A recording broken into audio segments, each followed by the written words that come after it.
Irina Green never missed a mortgage payment, not once. She owned her home outright. The deed was hers, free and clear. The reward for 30 years of working and saving and doing every single thing the system ever told her to do. And then a letter arrived, and by the time Florida's legal system was finished with her, she owed $12,295. The original debt? Lawn violations, landscaping, overgrown grass, and a handful of code citations, the kind of thing you'd expect to settle with a strongly worded conversation over the fence or a $50 fine and an afternoon behind a mower. That's not what happened. A lawn. And then $12,295. She is not alone. And this is not a fringe story. ProPublica's investigation into Florida HOA foreclosures uncovered a default judgment where the homeowner owed $480 in actual assessments. $480. By the time the attorneys finished billing, that figure had metastasized into $5,311. The fees didn't reflect the debt, they were the debt. The original $480 had become almost a rounding error inside its own foreclosure. Which raises the first question this video is going to answer. How does $480 legally become $5,311? And who profits every time it does? Here's what makes this more than a cautionary tale. In Tampa, 1 in every 1,373 homes is currently under HOA foreclosure action. In Lakeland, it's 1 in 1,075. These aren't outliers. These are subdivisions with community pools, manicured entrances, and welcome signs at the gate. These are streets where someone is living completely normally, paying their mortgage, watering that infamous lawn, with no idea a legal process has already started against them. 10 Florida towns are running this system the hardest. We are going to name every single one of them. But before we get to the towns, you need to understand the weapon, because Florida handed HOAs the exact same legal instrument that banks use to seize homes. Florida Statutes 718 and 720 are not obscure legal footnotes. They are the architecture of a system that converts a missed payment into a judicial foreclosure, the identical process your bank would use if you walked away from your mortgage entirely. Most homeowners assume an HOA dispute lives in some lower, gentler tier of the law. It does not. It lives in the same courtroom as the most serious financial default you can commit. Here's how the clock works. The moment your HOA balance hits $1,000 or you fall 90 days behind, whichever comes first, the association can begin formal collection proceedings. First, a 30-day written notice demanding payment, then a 45-day notice of intent to file a lien. Then once that lien is recorded, another 45-day notice of intent to foreclose. Do the math. Roughly 120 days from that first letter to a foreclosure filing landing in circuit court. That's 4 months. Enough time to miss the notice entirely if you're traveling. Enough time to misread one official-looking letter as junk mail and toss it in a drawer. For the whole thing to begin and gather speed before you've registered that it started. And here is the part that compounds the horror. At every stage, the lien, the response, the foreclosure filing, attorneys are billing. The HOA's attorneys. And under Florida law, those fees attach directly to your debt. You're paying the cost of the machine being used against you, and that machine never stops charging by the hour. ProPublica documented a second case that makes Irina Green's story look almost manageable. A homeowner needed $7,700 to stop a foreclosure. The original assessment they had actually missed? A fraction of that. More than $7,000 of what they paid went directly to legal fees. The debt had become almost incidental to the machinery processing it. This is not small claims court. There is no mediation table. There is no judge leaning forward to ask whether $480 really warrants a family losing its home. This is a judicial foreclosure, and by the time most homeowners understand exactly what it is already underway. That's the weapon. Now here are the 10 towns where it's being used, starting with the single most aggressive collection environment in the entire state. Lakeland doesn't look like a crisis. Drive through its neighborhoods, the modest ranch homes, the well-kept yards, the streets named after Florida birds, and nothing signals danger. This is middle-income Florida at its most ordinary. Median home values around $280,000. Working families, teachers and nurses, retirees on fixed incomes who saved for decades specifically so they could own something outright and never worry about a landlord again, which is exactly what makes the number so hard to absorb. 1 in every 1,075 homes in Lakeland is currently under HOA foreclosure action, the highest rate in the state. Not Miami, not Tampa. Lakeland. Here's how it happens here specifically. A homeowner misses one quarterly assessment, often under $600. Within 60 days, attorney fees have tripled the balance, not doubled. Tripled. And Polk County's court docket moves fast.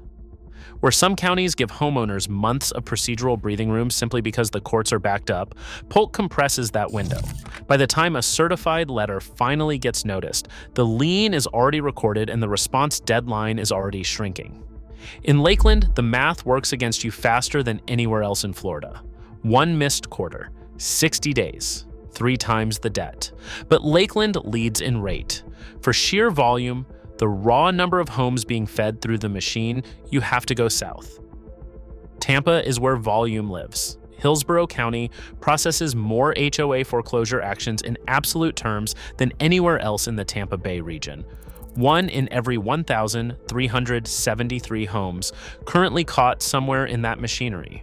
Spread across Brandon, Riverview, and Wesley Chapel, those aren't scattered cases. That's a corridor, a connected belt of master-planned communities where aggressive collections became standard operating procedure after 2020, when reserve funding shortfalls forced boards to close budget gaps however the statute allowed. The mechanism here has a very specific shape. A homeowner, call him David, a Riverview resident, disputes a $340 special assessment. He believes it was miscalculated, so he does the responsible thing. He sends a letter, asks for documentation, and waits. What David doesn't know is that the HOA's attorney began billing the moment that dispute was filed. Before the second notice even reaches his mailbox, $1,200 in legal fees has already attached to his account. He sits down to write a check for $340. His actual balance is now $1,540. That number matters because $1,000 is the statutory trigger. David never crossed it. The fee structure crossed it for him. He was pushed across the line by the cost of asking a single question. The system didn't punish David for disputing. It simply ran its process, and the process generates its own threshold. Jacksonville's story involves the same statute and the same fees. But what's different there is how fast the whole thing moves once it's in motion. Jacksonville's foreclosure rate, 1 in every 1,576 homes, sits lower than Lakeland or Tampa. That number can look almost reassuring on a chart. It is not. Because what makes Duval County dangerous isn't frequency, it's velocity. Once a lien is filed here, the circuit court's processing speed compresses what should be a 120-day response window into something far shorter. And there is a structural reason homeowners keep arriving at that window already behind, already cornered before they've done anything wrong at all. Florida Statute 720 requires HOAs to send notices to the address of record, meaning the address the association has on file, not your current address. Not the address on your mortgage statement, not the one the post office is forwarding your mail to, the one you provided when you first moved in or when you first registered with the board, possibly years ago. Picture this. A homeowner in a Mandarin subdivision relocates temporarily, a job transfer, an aging parent in another state, a marriage coming apart. She updates her bank, her utilities, her insurance, her driver's license. She forgets the HOA because who thinks about the HOA? The 30-day demand letter goes to the old address. So does the 45-day lien intent notice. Both arrive at a house she no longer lives in and sit in a stranger's mailbox while the clock keeps running. By the time she sees anything at all, nearly half the foreclosure window has already elapsed. She wasn't negligent. The system simply had no legal obligation to find her, and so it didn't. One address update failure. That's all it takes to compress 120 days into 45. In South Florida, the timeline isn't the problem. The dollar amounts are. Hialeah sits in the northwest corner of Miami-Dade, a city of roughly 220,000 people, predominantly Cuban and Central American, where homeownership isn't simply an asset on a balance sheet. It's a generational achievement, passed down as the entire financial legacy of a bloodline, which is exactly what makes the numbers so hard to look at.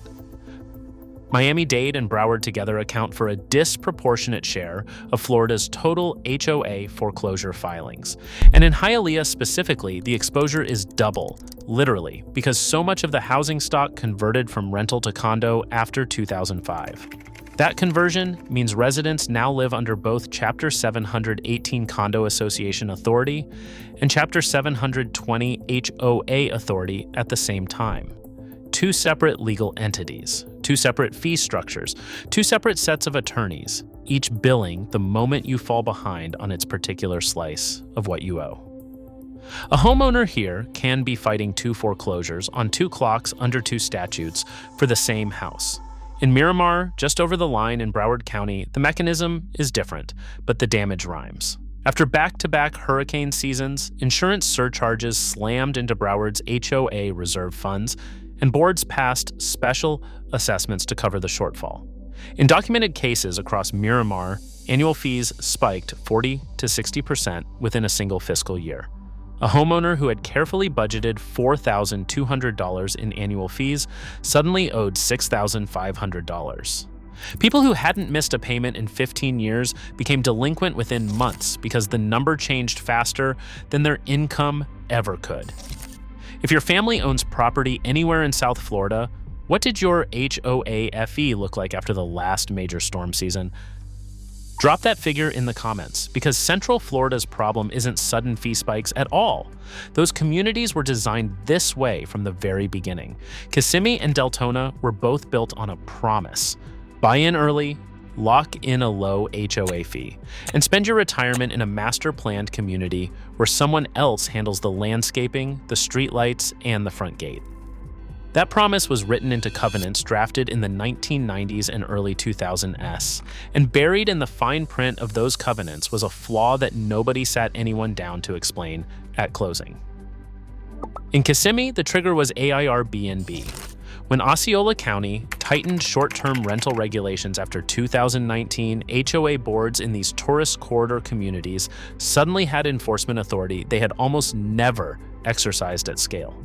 Violation notices began compounding into fines. Fines converted into assessment delinquencies. And the same collections machinery that processed Miami's fee spikes started grinding through quiet neighborhoods that had never seen a single lien. The full Florida buy and avoid list for 2026 covers 40 Florida towns, 20 to buy and 20 to avoid, including the complete HOA risk profiles for every county in this video. Everything you've heard here is the framework. The full 31-page report has the town-by-town breakdown, the specific risk flags, and the questions you need to ask before you sign anything. The link is in the description. But Deltona is the story that should make you genuinely angry. In Volusia County, retirees on fixed incomes are now absorbing special assessment surcharges for roads and stormwater infrastructure that was never properly funded in the original reserves deferred debt, finally coming due decades later, billed to the people least able to absorb it. Margaret Holloway, 71, received a $3,800 special assessment bill last spring. She didn't mismanage a thing. She simply bought into a budget that was always mathematically going to collapse. She had no vote on the original reserve structure. She just got the invoice. If you're living in a master-planned community right now, how much do you actually know about what's sitting in your HOA's reserve fund? Drop that in the comments, because what comes next makes Kissimmee and Deltona look like a gentle warning shot. The next two towns show what happens when the HOA and the developer are the same entity, and the people writing the rules are the same people collecting on them. Palm Beach County is where the incentive structure becomes impossible to ignore. In Boca Raton, a homeowner contested a $600 assessment, a reasonable dispute filed in writing, waiting politely for a response. Before she could receive one, the HOA's in-house counsel had already billed $4,200 in legal fees directly to her account. Her total balance was $4,800. She never got a mediation offer. She got a foreclosure notice for the crime of questioning a $600 charge. That's not a malfunction. That's the model. And here's what makes Palm Beach different from every town we've covered so far. Several HOAs in this county retain their law firms on contingency, meaning the attorney collects a percentage of whatever debt gets recovered. Resolution is worth almost nothing. Escalation is worth everything. A $600 dispute that settles quietly generates a few dollars. That same $600 dispute allowed to compound into $6,000 over 8 months of filings and accruing fees. That's a fee event. That's the business. The attorney's income scales with the size of the debt, not with justice, not with resolution, with the number, which means the person you're negotiating against has a direct financial reason to make sure no negotiation ever succeeds. If you're watching this and you have personally dealt with an HOA attorney billing you before you even managed to file a response, subscribe to FloridaPulse, not for the algorithm, but to be part of a community of homeowners across the state who are actually paying attention to how this system works before it works them. And tell us in the comments, has your HOA ever added legal fees to your account before you had any chance to respond? Palm Beach shows you exactly who the incentive structure serves. Cape Coral shows what happens when every single factor we've discussed, developer control, contingency attorneys, reserve shortfalls, and compressed timelines converges in one zip code, in one window on the same homeowners, all at once. Hurricane Ian made landfall on September 28, 2022. By the time the winds died and the storm surge receded, the Cape Coral region had absorbed roughly $112 billion in damage. What followed wasn't only a rebuilding crisis, it was a legal one, and it landed on people who had already lost almost everything. Within 18 months, Lee County homeowners began receiving not one special assessment notice, but 3. The first, insurance surcharges, because carriers either fled Florida entirely or doubled their premiums overnight. The second, storm repair assessments covering structural damage that underfunded reserves couldn't begin to touch. The third, mandatory reserve contributions under SB 4D, Florida's condo safety law passed after the Surfside collapse, which required associations to fully fund reserves on an accelerated schedule, regardless of what Ian had already cost every family inside that community. One Cape Coral homeowner, current on his mortgage, never delinquent not once in his life, received combined assessment notices totaling $8,400 across 14 months. He couldn't pay all 3 at the same time. He wasn't refusing. He was triaging. At month 4, a lien was filed against his home. This is what the system looks like under stress, and the crucial thing to understand is that it is not a broken system. It's a functioning one. Every legal mechanism we've traced through 9 towns, the billing triggers, the attorney fee structures, the compressed timelines, the address of record trap, none of them failed in Cape Coral. They worked exactly as designed, all at once. The storm didn't create the vulnerability, it just stripped away everything that had been hiding how complete it already was. If you own property inside any HOA anywhere in Florida, subscribe to FloridaPulse, not to support this channel, but to be part of the community of homeowners who refuse to be caught off guard by a system built to move faster than you can respond. And specifically, have you received a special assessment in the last 2 years? How much was it? And did your HOA offer you any real payment options or just a deadline? Because 10 towns gave us 10 versions of the exact same mechanism. So what does that mechanism actually mean for anyone holding a deed in Florida right now? Go back to Irina Green, standing at her mailbox, certified letter in hand, reading a number she doesn't recognize. $12,295. She's thinking about the landscaping violation that started all of this, looking for the connection between dead sod and 5 figures of legal exposure, and she cannot find it, because there isn't one a normal person would ever expect. But the lawn was never the point. The lawn was the trigger. The weapon was Florida Statute 720.3085, the same foreclosure instrument her mortgage lender holds. Identical legal remedy, faster timeline, and an attorney fee structure that scales with escalation, not resolution. Here's the thing, Florida law refuses to distinguish. A $200,000 mortgage default and a $480 assessment default carry the same available remedy. The bank can foreclose, the HOA can foreclose. The statute does not pause to ask which debt is larger or whether the punishment fits the failure. It asks only one question: are you behind? That's the whole test. And none of this, not one case in any of these 10 towns, required a malicious board. No villain, no conspiracy. The system produces these outcomes through completely normal operation. Notices sent to addresses of record, attorneys billing at each procedural stage, thresholds crossed by fee accumulation rather than by any actual missed payment. It runs cleanly, quietly, lawfully, and that is precisely what makes it so nearly impossible to fight. There's no one to appeal to because no one technically did anything wrong. So here's the only frame that actually protects you. The question was never which HOA is safe to join. The question is whether you understand that joining any Florida HOA at all means entering a creditor relationship with an entity that holds foreclosure authority, moves faster than a bank, and answers to a statute that was never for 1 second written with Irina Green in mind. That's what the certified letter actually means. It was never a warning about her lawn. It was a creditor exercising its statutory right against the collateral. And the collateral was always her home. She just didn't know that's what she signed.